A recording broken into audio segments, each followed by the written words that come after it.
Hello everyone, how are you all? I hope well and good. As you know, myself is Anil Kumar and I am here at this platform for the subject zoology. तो हमारे जो regular session थे उनमें हम human physiology के segment body fluids in circulation या फिर circulatory system of human beings का डिस्कशन करते हुए आ रहे थे। उसमें हमने कुछ एक पॉइंट्स को डिस्कस करा था। तो आज उसी सीरीज में हम अगला जो पॉइंट है उसे डिस्कस करेंगे, वो है इलेक्ट्रोकार्डियोग्राफ, ठीक है, या फिर इन शॉर्ट हम इसे बोल देते हैं ईसीजी, ठीक है।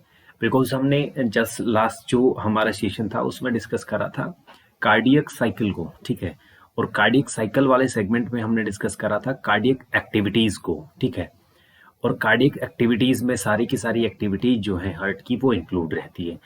अब अगर इन सारी कार्डियक एक्टिविटीज को हम रिप्रेजेंट करना चाहें या फिर इन सबको ड्रॉ करना चाहें as the form of we can say as the form of standard ECG, ठीक है, तो उसका हम अगर रिप्रेजेंटेशन चाहेंगे तो वहां पर हम यूज करेंगे ईसीजी या इलेक्ट्रोकार्डियोग्राफ टर्म को, ठीक है। और इस जिस इंस्ट्रूमेंट के थ्रू हम इसे करेंगे ऑब्टेन उसे बोल देते हैं इलेक्ट्रोकार्डियोग्राम, ठीक है। तो इलेक्ट्रोकार्डियोग्राफ है या फिर ईसीजी जिसे बोल देते हैं, ये है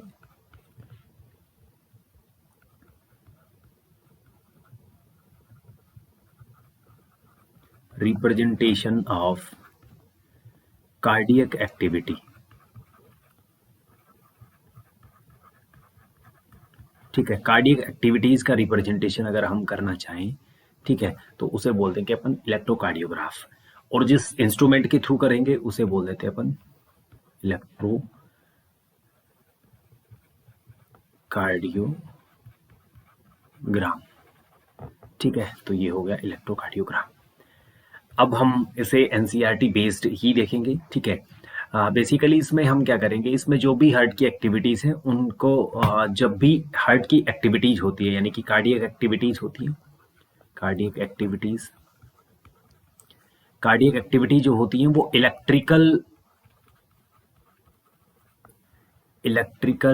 सिग्नल्स जनरेट करती हैं, ठीक है। और इन इलेक्ट्रिकल सिग्नल्स की वजह से ही हम इसे ईसीजी को ड्रॉ कर पाते हैं, ईसीजी ड्रॉ कर लेते हैं इन्हीं से, ठीक है। तो ये हो गया कार्डियक एक्टिविटीज को ड्रॉ करना। तो यहाँ पर हमारी एनसीईआरटी में भी लिखा है इलेक्ट्रोकार्डियोग्राफ, ठीक है, जिसे इन शॉर्ट हमने ईसीजी बोल दिया है। You are probably familiar with the scene from a typical hospital television show, ठीक है। जैसा कि हम जो भी आईसीयूज होते हैं, ठीक है, उनमें हम बेसिकली देखने को मिलता है कि वहां पर एक स्क्रीन लगा होता है और इस स्क्रीन पर कुछ एक इलेक्ट्रिकल वेव चलती रहती है, ठीक है। उन वेव्स का रिप्रेजेंटेशन होता है। A patient is hooked up to a monitoring machine that shows voltage trace दिखते हैं उस पे, ठीक है, जैसे कि up and down zigzag lines हमें देखने को मिलती हैं, ऐसे ऐसे करके, ठीक है, ऐसे करके ऐसे ऐसे वाली लाइंस जो है वो हमें देखने को मिलती है, ठीक है। तो ये लाइंस जो होती हैं वो उस टीवी स्क्रीन पर या फिर बोल सकते हैं उस स्क्रीन पर लगी होती हैं, ठीक है। और वो जो मशीन होती है वो कुछ एक साउंड्स भी करती है, जैसे कि पीप का साउंड होता है, ठीक है। और as the patient goes into cardiac arrest, ऐसा तब करा जाता है जब पेशेंट कार्डियक अरेस्ट की कंडीशन पे होता है, ठीक है। बेसिकली अगर देखा जाए तो ये नॉर्मल हेल्दी पर्सन में भी करा जाता है, लेकिन ऐसा तभी देखने को मिलता है बिकॉज ये जो साउंड है, ये देखो ये लिखा है यहाँ वाला, ये जो साउंड है लास्ट वाला, ये साउंड जो होता है कार्डियक अरेस्ट की कंडीशन में सुनने को मिलता है उस मशीन से, ठीक है। This type of machine is known as electrocardiograph is used to obtain an electrocardiogram, ठीक है। इलेक्ट्रोकार्डियोग्राम रिप्रेजेंटेशन, ठीक है, या फिर ECG. ECG is a graphical representation of the electrical activity of the heart during a cardiac cycle. हमने लिखा है कि ईसीजी का मतलब होता है हार्ट की वो सब कार्डियक एक्टिविटीज या इलेक्ट्रिकल एक्टिविटीज जिनका रिप्रेजेंटेशन हम ग्राफिकल फॉर्म में करते हैं ड्यूरिंग ए कार्डियक साइकिल, उसे अपन बोल देते हैं ईसीजी, ठीक है। To obtain a standard ECG as shown in the figure 18.3, a patient is connected to the machine with 3 electrical leads, ठीक है। वो मशीन जो हम टीवी स्क्रीन के फॉर्म में आईसीयू यूनिट में देखते हैं, वहां पर उस मशीन के साथ पेशेंट को कनेक्ट करा जाता है 3 इलेक्ट्रिकल लीड्स के थ्रू, ठीक है। 2 लीड्स होती है वो रिस्ट पर लगाई जाती है, कलाई पर लगाई जाती है, और एक लेफ्ट एंकल पर लगाई जाती है, ठीक है। That continuously monitor the heart activity, जो कि तीनों लीड्स जो होती हैं वो हार्ट की एक्टिविटीज को मॉनिटर करती हैं रेगुलरली, ठीक है। For a detailed evaluation of heart function, यानी कि अगर हम चाहते हैं कि ये तो नॉर्मल ईसीजी के कंडीशन में करा जाता है 3 लीड्स के थ्रू, ठीक है, लेकिन हम चाहते हैं कि एक और अच्छे तरीके से हार्ट के फंक्शन को इवेल्युएट करके हम देख पाएं, ठीक है। यानी कि हार्ट के फंक्शनिंग का इवेल्युएशन अगर हम करना चाहते हैं इन डिटेल, तो हमें मल्टीपल लीड्स का रिक्वायरमेंट रहेगी, ठीक है। और उन लीड्स को हम चेस्ट वाले रीजन पर अटैच कर देंगे, ठीक है। और now we will talk about the standard ECG only. Each peak in the ECG is identified with the letter from P to T, ठीक है। यानी कि जो पीक्स हैं, यानी कि ये वाला पीक है, ये दूसरा पीक है, ये सारे के सारे पीक जो हैं वो पी लेटर से लेकर टी वाले लेटर के साथ क्या करे जाएंगे, रिप्रेजेंट करे जाएंगे, ठीक है। That corresponds to a specific electrical activity of the heart, जो कि स्पेशल एक्टिविटीज को रिप्रेजेंट करेंगे अलग अलग, ठीक है। द पी वेव, जो जैसा कि पी वेव रिप्रेजेंट करा हुआ है, ये वाला पहला वेव जो है, ये वाला सेगमेंट जो है पी वेव, ठीक है। P wave represents the electrical excitation और we can say depolarization of the atria। Simple सा मतलब है कि जब एट्रिया वाले रीजन में एक्शन पोटेंशियल जनरेट होता है तो उस कंडीशन को रिप्रेजेंट करा जाता है पी वेव के थ्रू, ठीक है। यानी कि जब भी एक्साइटेशन या फिर कह सकते हैं कॉन्ट्रैक्शन या फिर बोल सकते हैं डिपोलराइजेशन और जनरेशन ऑफ इलेक्ट्रिकल इम्पल्सेस और एक्शन पोटेंशियल एट्रिया में होता है तो पी वेव जो है उस स्क्रीन पर देखने को मिलती है, ठीक है। Which leads the contraction of both the atria, और ये जो डिपोलराइजेशन वाली कंडीशन है वो रिलेटेड होती है एट्रिया के कॉन्ट्रैक्शन से, ठीक है। फिर आता है QRS कॉम्प्लेक्स, ये वाला सेगमेंट आता है। फिर दूसरा सेगमेंट का आता है हमारा इंक्लूड होता है ये वाला QRS complex represent the depolarisation of the ventricles. Depolarisation मतलब excitation in electrical excitation in the ventricles, और we can say it ventricular contraction. जब भी वेंट्रिकल्स में कॉन्ट्रैक्शन होता है, ठीक है, SAN नोड पर जो एक्शन पोटेंशियल जनरेट होते हैं वो स्प्रेड करे जाते हैं वेंट्रिकुलर पार्ट में, ठीक है।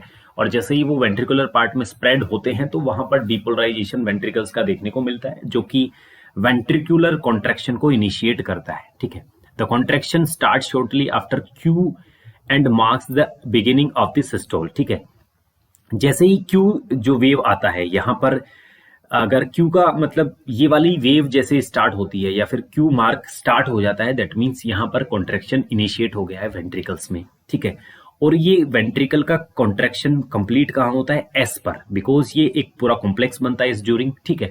तो QRS कॉम्प्लेक्स जो होता है वेंट्रिकल्स के कॉन्ट्रैक्शन से रिलेटेड होता है। अब आता है हमारा T वेव वाला सेगमेंट, ये है हमारा अगला segment T wave. T wave represent the return of ventricles from excited to normal state।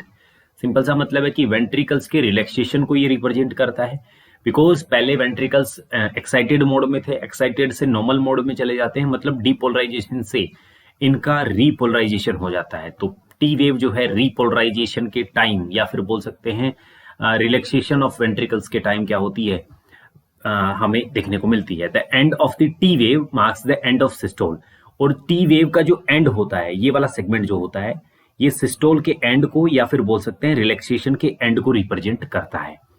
Obviously bye counting the number of the QRX complexes, in QRX complexes के नंबर्स को count करके